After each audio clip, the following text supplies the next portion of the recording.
rezeki itu ada yang datang harus pakai sebab, tapi nggak harus.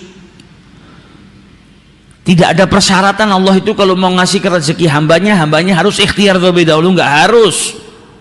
Kalau Allah mau kirim apapun ke rumah hamba itu bisa, tapi manusia disuruh berikhtiar. Dan ada daripada hambanya Allah yang nggak perlu cari sebabnya mendapatkan rezeki, nggak perlu berikhtiar dapat rezeki didatangkan sama Allah Subhanahu Wa Taala kepada dirinya tanpa usaha. Tapi normalnya manusia dan kebanyakan manusia pakai usaha, tapi bukan berarti harus dengan usaha kita bisa mendapatkan rezeki. Ada juga daripada hamba Allah yang dicintai oleh Allah, rezeki itu diantarkan oleh Allah Subhanahu Wa Taala ke rumahnya. Dan kita yang duduk di sini pernah merasakan itu. Di saat kita dekat dengan Allah, di saat kita butuh dengan Allah, di saat kita menghamba kepada Allah, tiba-tiba nggak keluar cari rezeki, ada orang datang bawa rezeki buat kita. Digerakkan hatinya orang oleh Allah Subhanahu Wa Taala, tiba-tiba orang itu berbuat baik kepada kita. Kita duduk di rumah, nggak keluar dari rumah, tiba-tiba ada orang datang bawa hadiah. Nah ini kan kita nggak perlu ikhtiar, rezeki didatangkan sama Allah Subhanahu Wa Taala. Berarti rezeki itu semuanya di tangan Allah. Terkadang membutuhkan ikhtiar, terkadang Allah Subhanahu Wa Taala kirimkan kepada kita tanpa ikhtiar. Datang musim haji, minta sama Allah, jangan pikirkan matematikanya. Tetap kita harus berjuang. Kalau punya niat gak ada buktinya, namanya gak niat. Yang namanya niat tetap harus ada perjuangannya. Tapi jangan jadikan perjuanganmu itu tujuan utama. Jadi fokusnya di perjuangannya, jangan. Tapi fokusnya minta sama Allah, ya Rabb, berikanlah aku kemudahan dalam menunaikan panggilanmu untuk berhaji di jalan Allah Subhanahu Wa Taala. Nanti Allah yang ngasih jalan keluar. Kalau sudah punya niat yang kuat, tekad yang kuat, minta sama Allah Subhanahu Wa Taala, apalagi di saat-saat dimana doanya seseorang diijabahi. Yaumul Jum'ah, perbanyak doa. Sepertiga malam, perbanyak doa. Ini waktu-waktu yang di situ doanya dikatakan oleh Rasulullah, tidak seorang pun dari seorang hamba memohon kepada Allah, minta sama Allah dari perkara dunia dan perkara akhirat kecuali diijabahi sama Allah Ta'ala. Nah ini kesempatan buat kita minta sama Allah, perkara dunia diijabahi, perkara akhirat diijabahi. Kalau sudah diijabahi, kita dapat taufik dari Allah Subhanahu Wa Ta'ala. Nanti yang mikirkan caranya Allah Ta'ala, bukan kita. Kita nggak perlu mikir mau gaji pas-pasan gimana mau berangkat haji, itu kan kita. Otaknya kita yang dangkal memikir seperti itu. Tapi kalau Allah sudah punya mau, nggak ada yang mustahil. Allah itu kalau mau memberikan apapun kepada hambanya lebih mudah daripada kita membalikkan tangan. Kita membalikkan tangan ini kan gampang. Kalau Allah memberikan sesuatu kepada hambanya lebih mudah daripada kita membalikkan tangan, telapak tangan. Idza arada syai'an ayyaqula lahu kun fayakun. Contoh gampang, ada orang kepingin berangkat umrah bukan haji, tapi mikir dari mana uangnya, butuh puluhan juta mau berangkat dan lain sebagainya. Tapi taufiknya Allah ternyata sampai ke orang itu walaupun orang itu nggak punya duit. Datang kajian Ramadan di Masjid Segaf, ya kan? Tiap malam kan ada kajian di sini. Tiba-tiba di akhir daripada kajian ada hadiah umrah. Dia nggak punya uang, tinggalnya jauh dari Mekah, tapi taufiknya Allah sampai ke dirinya. Akhirnya apa? Nggak perlu lagi pakai matematika atau caranya mikir bagaimana saya bisa sampai ke Baitullahil Haram. Duduk ngaji di Masjid Segaf, tiba-tiba namanya dipanggil sebagai jamaah yang mendapatkan hadiah umrah. Nah ini Allah kalau sudah punya mau, Allah akan ngirimkan caranya. Caranya dikirimkan oleh Allah Subhanahu Wa Taala agar kita bisa melaksanakan apa yang kita kehendaki, agar kita bisa melaksanakan ibadah umroh, haji dan lain sebagainya. Yang kita perlu apa? Niat yang kuat, usaha dan minta kepada Allah Subhanahu Wa Taala. Jangan pernah bosan minta sama Allah Subhanahu Wa Taala. Apa yang dikatakan oleh Allah Subhanahu Wa Taala, jangan pernah berputus asa sama Allah Taala, jangan berputus asa. Dan kalau minta sama Allah, berdoa sama Allah Subhanahu Wa Taala, jangan pernah berputus asa, jangan berhenti. Mau 24 jam berdoa, mau banyak permintaannya, banyak permintaan, gak apa-apa. Justru itu Allah senang ketika setiap hamba itu memohon kepada Allah. Karena itu perintahnya, ud'uni astajibu lakum, mintalah kepadaku niscaya aku akan mengijabahinya. Minta sama Allah Subhanahu wa taala sebanyak mungkin. Datang bulan Dzulhijjah, ya Rabb, ini hamba-hambamu yang mendapatkan taufik daripadamu, ya Rabb, mereka semua engkau berikan kemudahan untuk menunaikan ibadah haji, maka aku mohon kepadamu ya Rabb, di tahun yang akan datang, jangan pikirkan tahun depan apa mungkin saya bisa haji. Wong katanya harus antri dulu, jangan pikirkan itunya, jangan suudzon sama Allah, jangan putus asa. Kalau Allah punya mau, semuanya bisa. Ya Rabb, di tahun yang akan datang panggillah saya ke Baitullahil Haram untuk menunaikan ibadah haji. Minta terus, ketuk pintunya Allah Subhanahu wa taala. Hari Jumat perbanyak doa supaya doa kita bisa berbarengan dengan saat-saat di mana diijabahi doanya setiap hamba. Insya Allah kalau kita betul-betul mintanya sama Allah Subhanahu wa taala, diijabahi sama Allah Subhanahu wa taala. Caranya Allah yang atur. Allah yang mengatur caranya. Allah kalau sudah mau mengijabahi doa dan permohonan hambanya ini, caranya luar biasa indahnya. Maka dari itu jangan putus asa. Kalau kepingin berangkat haji, jangan matematika. Dari mana uangnya? Dari mana uangnya? Minta sama yang punya dunia dan seisinya. Kalau Allah sudah mau menakdirkan kita, ngundang kita, nggak ada yang mustahil. Akan dikirimkan rezeki oleh Allah Subhanahu wa taala ke rumah kita dan kita pun bisa berangkat menunaikan ibadah haji. Ini yang perlu kita perbanyak. Datang bulan Dzulhijjah, kita lihat banyak orang-orang yang berangkat haji, kita mohon ya Rabb, sebagaimana engkau peringan, sebagaimana engkau mudahkan mereka berangkat ke rumahmu, ke Baitullahil Haram, maka aku pun memohon dengan permohonan yang sama.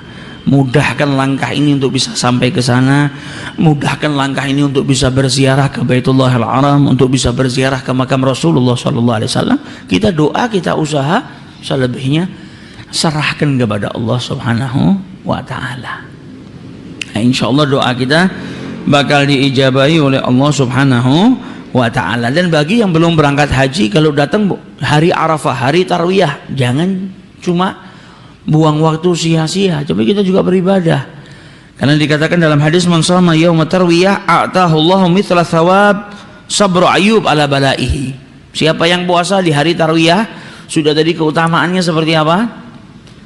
Memerdekakan 1000 budak, kemudian 1000 onta disembelih, 1000 kuda disedekahkan, juga dapat pahala sabarnya Nabi Allah Ayyub alaihi salatu wassalam. Lalu puasa di hari Arafah, dapat pahalanya Nabi Allah Isa alaihi salatu wassalam. Ini keutamaannya. Nah, kita yang nggak bisa berangkat haji, kalau bisa berkorban, korban. Kalau nggak mampu berkorban, perbanyak amal soleh. Kalau masuk hari Tarwiyah, puasa, perbanyak amal soleh. Arafah, puasa, perbanyak amal soleh. Bisa dari 1 Dzulhijjah sampai tanggal 9 Dzulhijjah, bagus. Kalau nggak bisa 7, 8, 9. Kalau nggak bisa 7, 8, 9, 8, 9. Kalau nggak bisa 8, 9, paling tidak 9 Dzulhijjah kita berpuasa, agar mendapatkan keutamaannya. Khususnya di Yaumul Arafah tanggal 9-nya, kita perbanyak doa sama Allah. Karena itu kan hari di mana orang berkumpul di padang Arafah, doanya setiap orang diijabahi oleh Allah Ta'ala. Kita berdoa agar di hari itu kita bisa diijabahi doa kita juga dengan oleh Allah Subhanahu wa taala, dibarengkan dengan doa-doanya orang-orang yang di Arafah sehingga doa kita diijabahi oleh Allah Subhanahu wa taala. Jadi Arafah, hari Arafah ini hari yang mulia. Salah satu hari yang dipilih oleh Allah Subhanahu wa taala. Orang datang ke sana capek, susah payah karena Allah Subhanahu wa taala. Maka yang wukuf berdiri di Arafah, dosanya diampuni oleh Allah Subhanahu wa taala. Jadi Arafah ini termasuk tempat di dunia yang lama. Nabi Allah Adam alaihissalatu wassalam ketika diturunkan di muka bumi ini, dia nyari istrinya Hawa. Nyari Siti Hawa itu selama berapa tahun? 100 tahun namanya. Setelah 100 tahun baru ketemu dengan Siti Hawa di Arafah. Maka mereka berkenalan. Ini kan kehidupan dunia baru, bukan kehidupan akhirat, kehidupan dunia. Jadi mereka berkenalan pertama kali, berjumpaan di sana. Berkenalan di situ maksudnya bukan belum sebelumnya tidak kenal, tidak, tapi di masa dunia mereka berjumpa pertama kali, diibaratkan seperti perkenalan. Kemudian perkenalannya atau perjumpaannya di tempat yang kemudian diberi nama Arafah. Diambil dari kalimat Arafah ya'rifu, jadi saling tahu, saling kenal. Yaltaqiya, saling berjumpa di padang Arafah. Maka dikatakan tidak ada satu nabi pun dan tidak ada satu rasul pun yang diutus oleh Allah Subhanahu wa taala mulai Adam sampai Nabi Muhammad terkecuali mereka semua pernah wukuf di padang Arafah. Jadi keberkahan yang luar biasa. Jadi bagi kita yang dah haji juga jadikan hari Arafah supaya menjadi hari yang penuh dengan amal soleh. Kalau mereka wukuf di padang Arafah, kita di sini berpuasa, banyak zikir kepada Allah Subhanahu wa taala dan banyak berdoa kepada Allah Subhanahu wa taala. Jangan sampai kita buang waktu kita sia-sia. Jadi para ulama menganjurkan dari tanggal 1 kita sudah banyak bertobat sama Allah, minta diampuni dosa kita. Jadi banyak beristighfar, banyak amal soleh, banyak bertobat kepada Allah. Kalau masuk hari Arafah, selain amal soleh itu tetap kita lakukan, kemudian kita berpuasa. Karena puasanya punya keutamaan yang luar biasa. Puasa satu hari seperti 2 tahun. Kalau Asyura seperti 1 tahun, kalau Arafah seperti 2 tahun. Kemudian di hari Arafah dosanya seseorang diampuni sama Allah Subhanahu wa taala. Dosa yang telah lalu dan dosa yang akan datang. Maksudnya dosa yang telah lalu dan dosa yang akan datang ini gimana? Yang akan datang kok diampuni gimana? Maksudnya dijaga sama Allah supaya tidak berbuat dosa di masa yang akan datang. Nah, ini jangan sampai kita tergolong orang yang mahrum datang hari Arafah, orang semuanya mendapatkan ampunan daripada Allah Subhanahu wa taala, kita nggak dapat ampunan, rugi. Jadi yang nggak bisa memperbanyak, ya minimal ada pembeda lah dengan hari-hari yang lalu. Saya ini malas kalau ibadah, ya sudah. Kita orang yang malas ini, jangan sampai hari ini sama dengan hari yang kemarin sebelum masuk Dzulhijjah. Harus ada pembedanya. Karena hari ini menjadi hari-hari yang amal soleh ini sangat dicintai sama Allah. Minimal kalau kemarin sholat di masjidnya cuma 1 waktu, tambahlah 2 waktu. Minimal kalau nggak pernah rawatib 1 aja lah, kalau nggak bisa 5-5-nya 1 ambil, gabliyah ba'diyah 1 fardu, kalau bisa gabliyatul fajar. Kelewat ya sudah gabliyatul duhur atau ba'diyatul duhur. Kalau bisa lebih, kalau enggak ya sudah 1 aja. Nggak bisa bangun malam 15 menit sebelum subuh, jangan lewatkan begitu saja. 15 menit sebelum subuh bangun, wudu, sholat 2 rakaat atau sholat witir kalau belum witir, atau ngaji Al-Quran atau berzikir kepada Allah Subhanahu wa taala. Nggak bisa 5 menit sebelum subuh atau 2 menit, bukan sebelum subuh, susah kalau sebelum subuh, tapi 2 menit di sepertiga malam. Orang ini kalau tidur kan kadang jam 3, jam setengah 4 bangun, entah itu kebelet kencing kayak, atau entah itu kebangun, pas kebangun di sepertiga malam, minimal kita berdoa kepada Allah, ya Rabb, minta sama Allah, kemudian beristighfar. Karena di sepertiga malam Allah itu menyeru kepada hambanya, hal min mustaghfir, ada yang meminta ampun, saya ampuni. Kita minta ampun sama Allah, ya Rabb, astaghfirullahaladzim, astaghfirullahaladzim. Hal min talibin hajah, ada yang punya hajat, maka aku ijabahi hajatnya, minta sama Allah, ya Rabb, berikanlah taufik dan hidayah, lindungi keluarga saya, lindungi diri saya, berikanlah rezeki yang berlimpah, panjangkan umur, berikanlah kesehatan, minta sama Allah. Walaupun di saat itu malas mau bangun, mau wudhu, apa di tempat tidur. Kalau pemula ya seperti itu sudah. Yang penting bangun daripada tidak sama sekali. Setelah itu mulai dibenahin. Kita akan ngerasakan enaknya tiap malam bangun, ya malam bangun. Kalau kita nggak pernah mencoba, nggak ngerasakan enaknya. Kalau sudah mencoba ngerasakan, besok doanya agak panjang pakai wudhu, kita akan berubah dengan sendirinya pakai wudhu. Akan kita mulai dengan sholat 2 rakaat.